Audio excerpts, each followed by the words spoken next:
कहानी आज की कुंती। आप संस्कारी किसे मानती हैं? जो हमारी सभ्यता और संस्कृति के अनुसार व्यवहार करे, वही ना? और हमारी सभ्यता और संस्कृति क्या है? क्या वही जो आप रोज रामायण और गीता में पढ़ती हैं? मैं प्रश्नवाचक निगाहों से उसे ताक ही रही थी कि उसने अगला प्रश्न उछाल दिया। आपकी नजरों में कुंती, जिसके अलग अलग पुरुषों से कर्ण और पांडवों सहित 6 पुत्र थे, वह संस्कारी थी।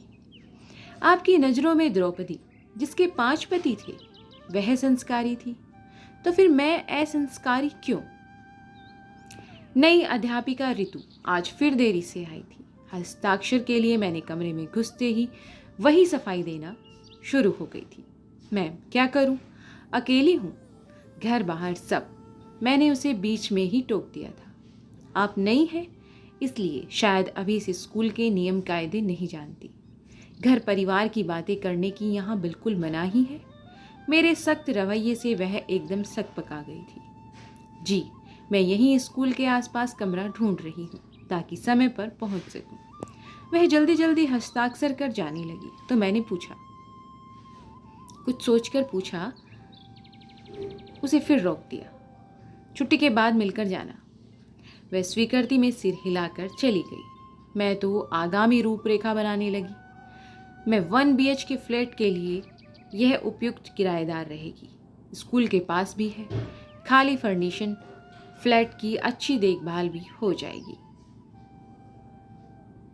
मुझे तो यहाँ परिसर में सुसज्जित प्राचार्य आवास मिला ही हुआ है, परंतु ऋतु पर अपनी सख्ती की बात याद कर थोड़ी शर्मिंदगी भी महसूस हुई।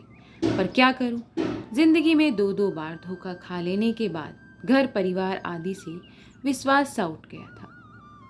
पहली बार पति बेवफा निकला, तो दूसरी बात किस्मत, जिसने एक दुर्घटना में पति को पागल खाने पहुंचा दिया। जीवन के इस पड़ाव पर अब वैवाहिक जीवन की साथ तो नहीं रही, पर मातृत्व सुख के लिए दिल कई बार मचल उठता है।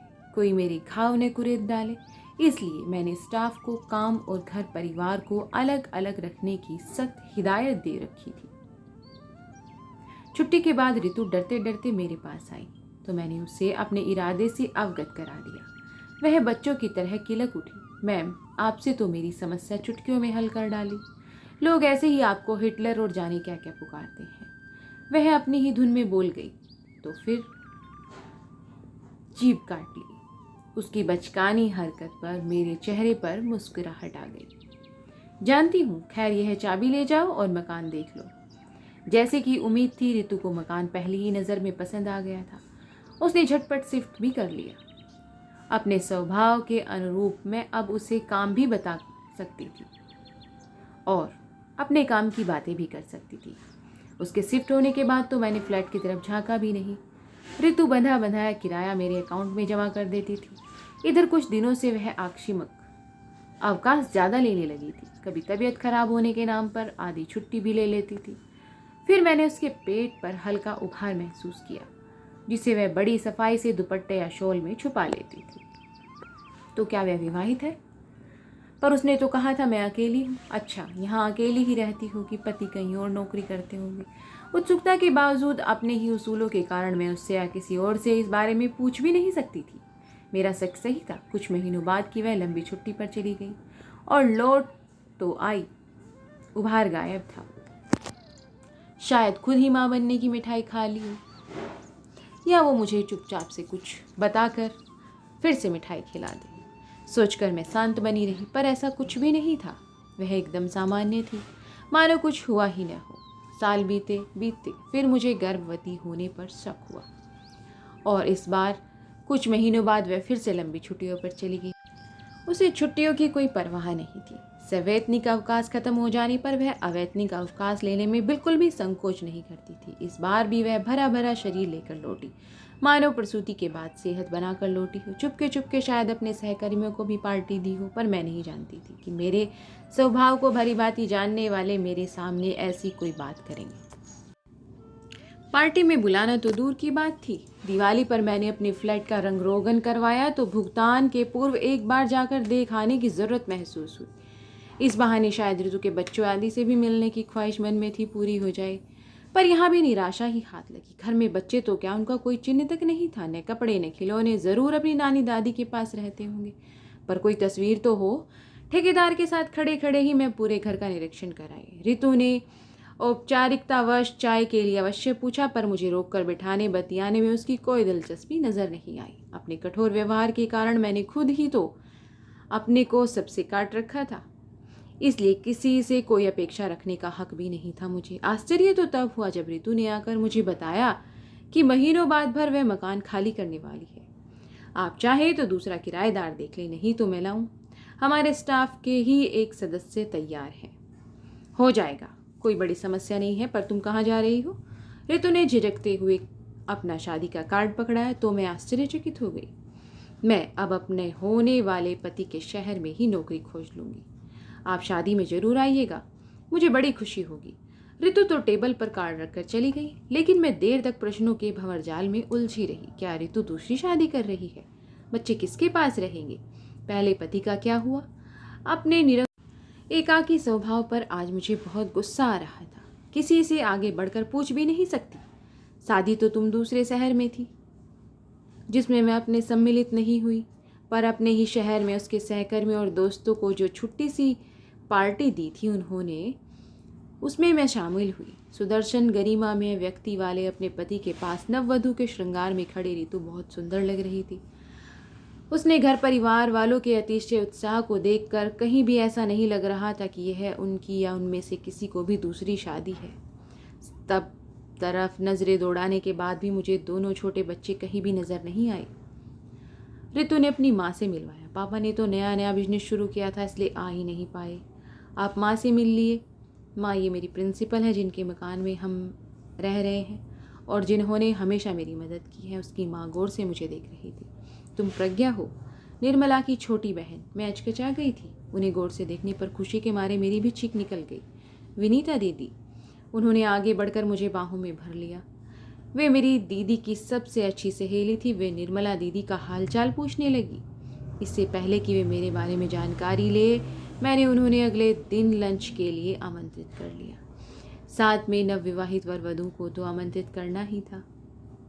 अगले दिन स्कूल की छुट्टी भी थी, तो दीदी ने खूब गपशप का मूड था। अब विनीता दीदी से तो ऋतु के वैवाहिक जीवन की असलियत जानकर ही रहूंगी, भले ही इनके लिए मुझे उनके सामने अपने अतीत के पन्ने खोलने पड़े। मैंने सोच लिया था। अगले दिन लंच चल ही रहा था कि ऋतु के मोबाइल पर कॉल आ गया। सामान पैक करने वाले घर पर उसका इंतज़ार कर रहे थे। दोनों जल्दी जल्दी खाना खाकर निकल गए। माँ आप बाद में आ जाना मैम के साथ आराम से, मैं पुरानी यादें ताज़ा कर लूँ। दोनों निकल गए तो मैंने इम्तिनान से सांस ली। चलो अब तो और खुलकर पूछताछ की जा सकती। कॉफ़ी के कप लेकर हम दोनों बरामदे में आ बैठे। ऋतु कॉफ़ी खुश नज़र आ रही थी। विवेक काफ़ी सुलझे विचार वाला युवक था। मैंने बातचीत शुरू की। अरे बहुत समझदार है, वरना मैं तो ऋतु की शादी की उम्मीद ही छोड़ दी थी।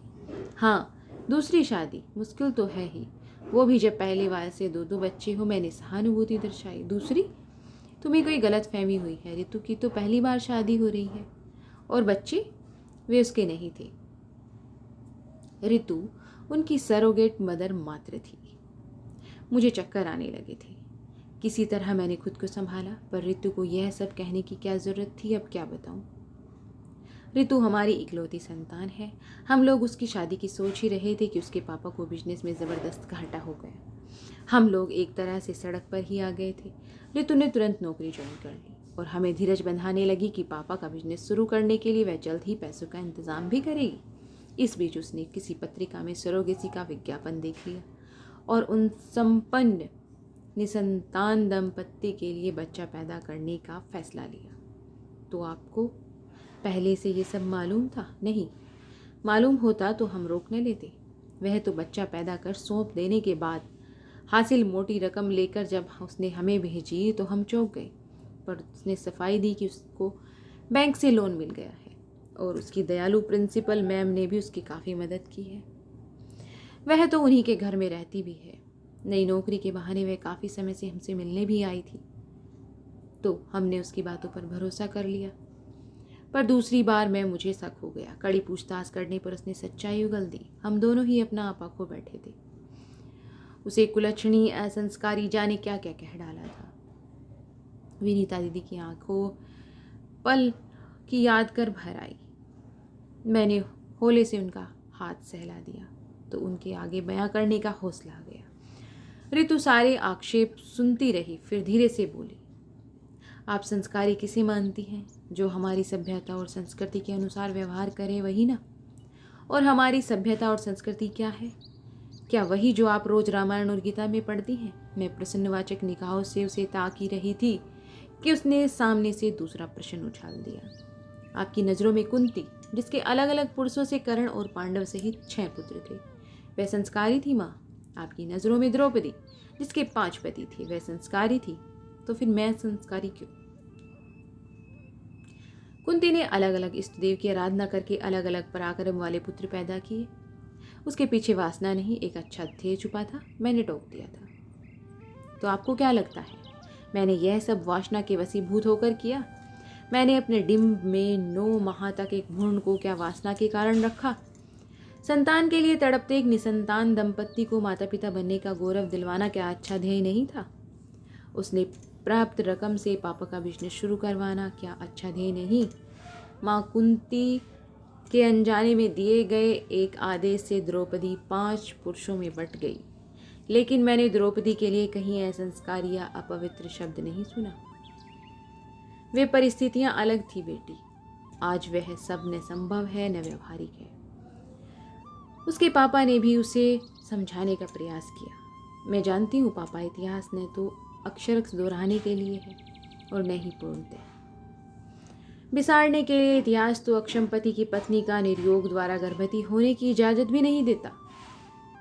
पर आज समाज वैज्ञानिक रूप से ही इतना सक्षम हो गया है कि उसने इतनी वैचारिक उदारता की आवश्यकता ही नहीं रही। Surrogacy, sperm donation, test tube baby, egg freezing जैसे ढेरों विकल्प मौजूद हैं। बदलते समाज में बदलते प्रतिमानों को अपनाना व्यवहारिक बनने का सबूत है, न कि असंस्कारी होने का।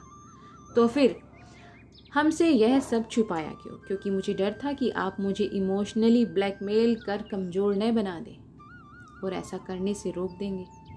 आपकी अवहेलना करने का मेरा कोई इरादा नहीं था, लेकिन बेटी अब तुझसे शादी कौन करेगा? हमें इस बात को दबा कर रखना हुआ। मैंने कतार स्वर में कहा था, प्रतिमानों को अपनाना व्यवहारिक बनने का सबूत है, न कि असंस्कारी होने का। तो फिर हमसे ये सब छुपाया क्यों? वह बार बार इसी बात को दोहरा रही थी। माँ ने फिर से पूछा कि अब तुमसे शादी कौन करेगा? मैं कतार स्वर में जवाब देती रही, मैं कुंती वाली गलती नहीं दोहराऊंगी माँ, जिसने बात को दोहराए रखकर, जिसने किसी को ना बताकर उस बात को छुपाकर अनजाने में ही भाई को भाइयों के विरुद्ध खड़ा कर दिया था।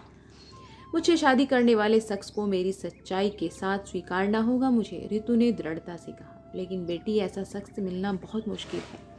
हमने समझाया था पर ऋतु अड़ी रही। तो क्या विवेक ऋतु की सच्चाई जानता है? मैं अपनी उत्सुक निगाहें विनीता दीदी पर टिका दी थी। न केवल जानता है बल्कि उस सच्चाई का सम्मान भी करता है।